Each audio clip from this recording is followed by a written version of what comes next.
Dave, your takeaway from the first preseason game, was there anything that really jumped out to you that captured your attention, or was it just sort of standard fare with preseasons? Well, a couple things, and I'm going to, that to me carried over from the practice when I was up there physically watching them.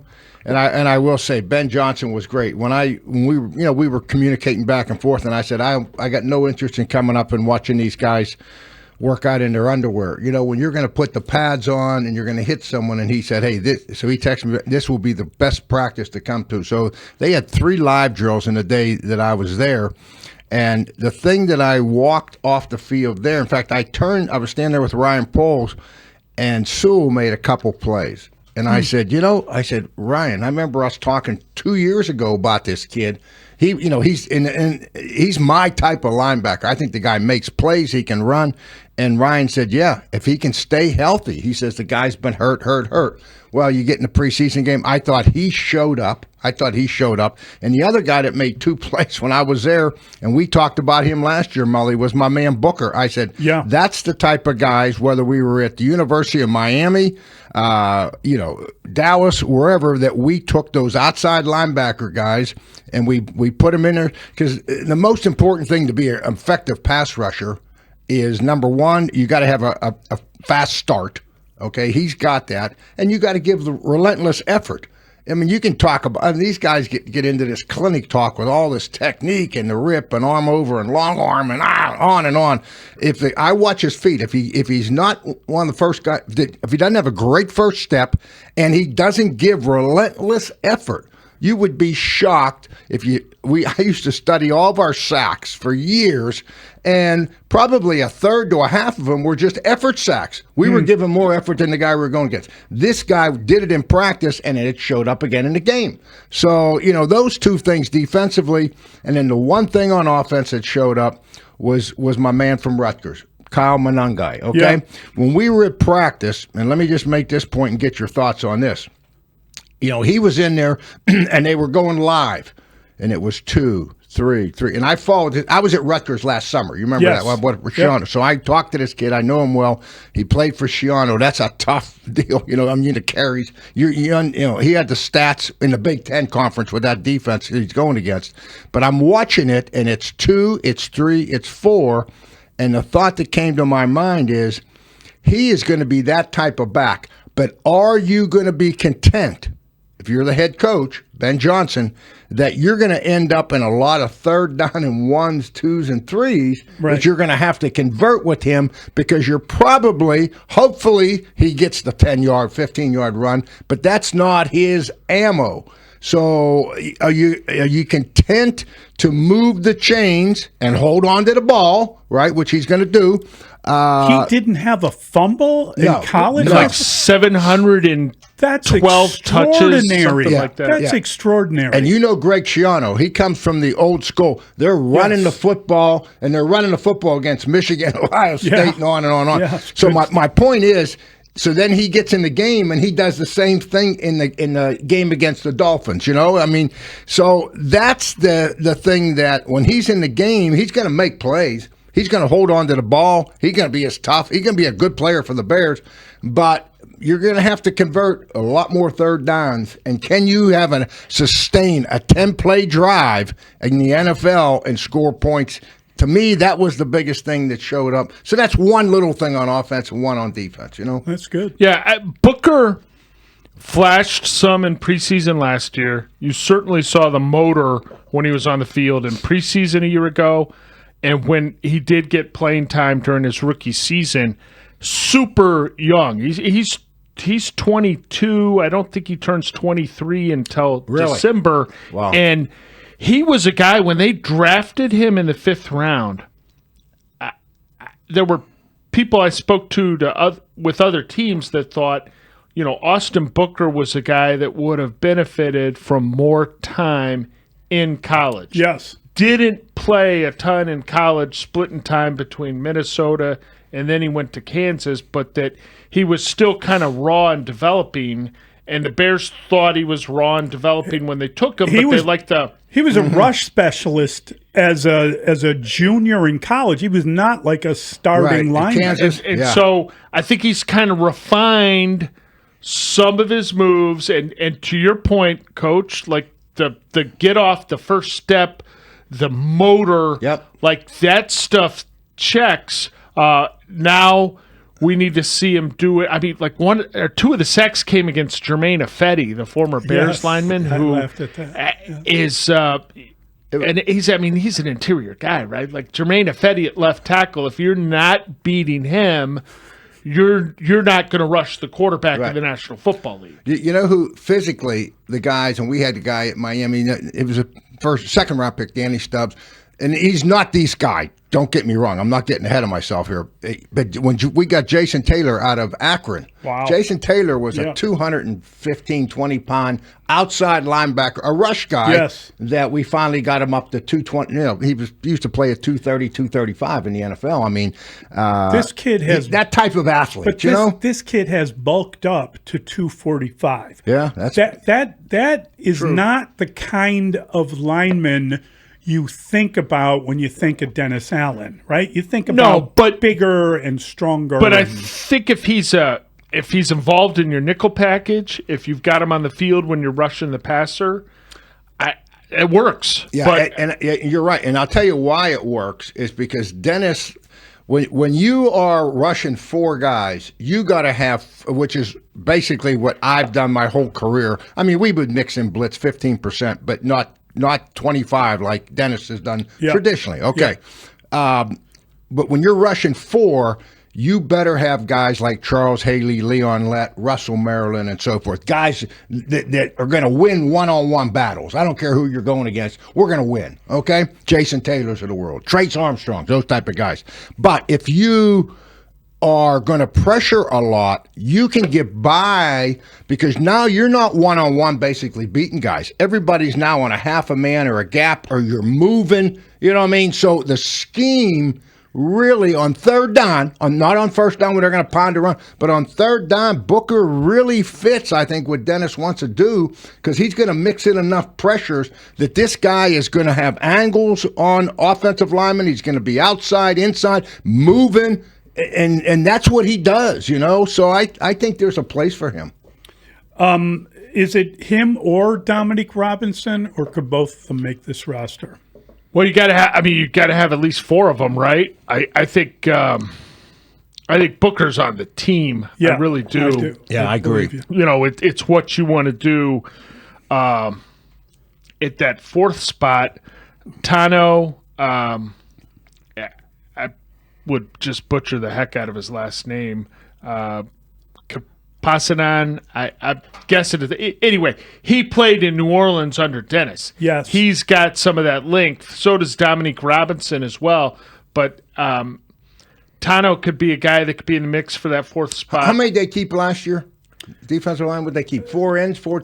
I think, I mean, it's rare to keep more than 4 ends unless you've got an issue there because those tackles, those guys get dinged up, and those are the players that are really hard to find. Yes. You start dropping defensive tackles during the season, good luck. You know who I heard good things about, and I wasn't sure. I was hoping because I'm a fan of his, but with a new defense and coordinator and head coach and on. But Billings, I was hearing some good vibes about Billings. I think they really like Billings, which is good. You know what I mean? He was great a couple of years ago, and obviously hurt last year. He's a winner. You know what I mean? So with the new regime, I wasn't sure if there would be a place for him. He is almost a singular entity because of his size. Yeah, I mean, they don't have a lot of guys like him, and they had nothing like him last year. I think he's bulked up a little bit. Like they had him dropped down a little bit in the previous scheme just because of what they wanted to do style-wise, what they were looking for from the position. I think he's added a little bit of that weight back on. He's an excellent leader. Like he's a guy, you could see him in the locker room kind of sharing wisdom with some of those younger guys the past couple of years, Javon Dexter being one of them. Like they kind of gravitate to Billings because he's got the experience and he's got the personality where he's happy to play that role. Some veteran guys, what a great leader he's going to be. They don't have it in their personality. It's not who they are. Like Billings is that guy. I know another guy, Mully, that we got to bring up because he made plays in practice and he made plays in the darn game. I hope he's back. The mystery man, Brisker. After last year, Right. I had no idea. I don't think anybody had any idea, because of the concussion and how long he was out, and just nothing seemed to happen. But when I saw in practice and what I saw in the game, it looks like the guy's back to where he was 2 years ago. It's just Biggsy, scary. It's like one hit. You know what I mean? Like I'm with you. I think he's a hell of a player. I think emotionally he brings an edge to the defense that some of those players feed off from time to time, and hopefully the playmaking ability, being around the ball, was certainly against. He had an interception in the joint practice with the Dolphins.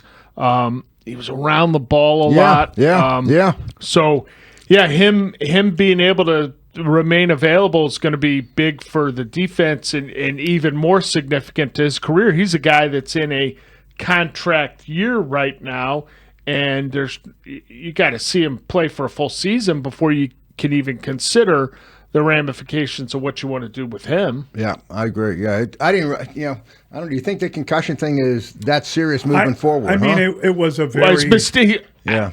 I think what's problematic is twofold. One, it was a concussion to the level that he missed the final 11 or 12 games. Right. Yes. And then the second part of the equation is he missed time as a rookie with the concussion. Right. And he missed time in his second season with the concussion. Okay. It's the number of them. I forgot. You're right. I forgot about that. And the other element. And that was like a one-off or 2 games, but it's also his style of play. Yes. And his claim that he won't change his style of play. Yeah. I mean, he's not wearing he's chosen not to wear one of the Guardian caps. Yeah. And not. Yeah, that not doesn't make every sense. player Come on. has to wear them. I don't know. I expect him to be fine. I think with that, I think it was a smart decision not to play Caleb for this reason. The offensive line didn't play. Yes. If your starting offensive line's not playing, why would you put your starting quarterback in there? That makes no sense. So Ben's looking at this thing and saying, man, these offensive linemen had a lot of physical work against the Dolphins. I don't know if it's smart putting those guys in there. And he's got a plan for the next 2 or 3 weeks. So I think I get it. I mean, you don't play your quarterback as much as everybody wanted Caleb to play. I would have not done that unless I was going to play the offensive line. This week, it'll be a full dose of everybody. I think we'll have a good picture of kind of where the offense is as far as growing and how Justin Fields is as far as adapting to this offense. It's a quarterback-friendly offense, guys. Let's not make this thing out to be 5 wide receivers and 1,000 routes and stuff. Now we're going to run the ball, and it's play action passes and some movement passes with the quarterback, and then some gun mixed in. When you got to throw it a little bit. But it's a nice offense. I love the offense. You guys know that. This is my style here. I love this offense. It's a quarterback-friendly offense. There's no other. We don't need to sugarcoat this thing. That's the reality. I expect Caleb to come out and play good. Yeah, and hopefully they have some success quickly. Sometimes you guys have seen it in the preseason where the coach is never going to announce, I want to get my starters 15 snaps. They're like, well, we're going to see how it goes. And if they go out and if the idea is 15 and they go out and they have an 11-play touchdown drive to open the game, that's going to be it for them. Yeah. Like you want it because you really like to end on a high note. Hopefully they go out, they get 2 series, and it's 2 scoring drives, and it's 20 to 22, 24 snaps, and you feel really good about where the thing's at, and they're able to stay healthy. Maybe it's a little bit longer. I don't know. I don't have huge expectations for it because the health of the roster is paramount. I mean, huge. Oh, that's huge. all that matters. I had a long talk with Troy Aikman last year. Okay, and then actually in the spring too, we were down at Jimmy's and we got talking about Caleb and the offense and under center for a young quarterback. And Troy is adamant that when you are under center and everything is built off of timing, how it helps a young quarterback when he's not standing back there in the shotgun and waiting, reading coverage, waiting for routes to come open. Where when you're under center, which is what we're going to see, and what Detroit did, it's 1, 2, 3. The route is coming out, the ball's coming out. The offensive linemen know how long they got to hold the guys for. The decision making for the quarterback is so much simpler. So I think this style of offense, with him under center and it being a timing type of offense, 1, 2, 3, 4, boom, ball's out. Receivers are coming out of their breaks. Offensive line's making their set to hold him for that long. It all ties together, and it really makes it simpler for a quarterback as compared. Troy said you're in the shotgun. Don't assume the quarterbacks that you're going to read the coverage better. He said he always thought you could read the coverage better under center because I'm staring at the safety the whole time. I take the snap. I'm reading them. When I got the shotgun, it's here, and we know the Bears on the ground. Yeah. You're not looking over your head. Troy said he was studying our tape, and the snaps are all over the place, and the quarterback's got to get the ball first. He's looking here, and they're rotating the coverage. Yeah. Now you saw one thing, you look up, and it's the picture's changed. different. Yeah, the picture's changed. So I mean, my point is that I think this style of offense should really help Caleb and as far as simplifying things and making quicker decisions and using his talent, which he has a ton of. Yeah, it's been choppy in practice, though. It really has. Yeah. But they're calling plays. They want to work on things. When you're sort of blending it together, when you're marrying it together, when you are putting together a specific game plan for an opponent, which will be the Vikings in Week 1, Right. we'll get a better picture of how it's going to actually come together. Hopefully they're not wasting any time game planning for Buffalo. There's going to be elements of they're going to want to see a little bit of everything, right, in terms of the passing game and the running game. But I really want to see how they're able to run the football when that first offensive line is out there against the Bills Sunday night. Dave, thanks a ton. Thanks for coming in. Really appreciate your time. As always, a lot of fun. Yep, we'll talk soon. Thank you. Yes.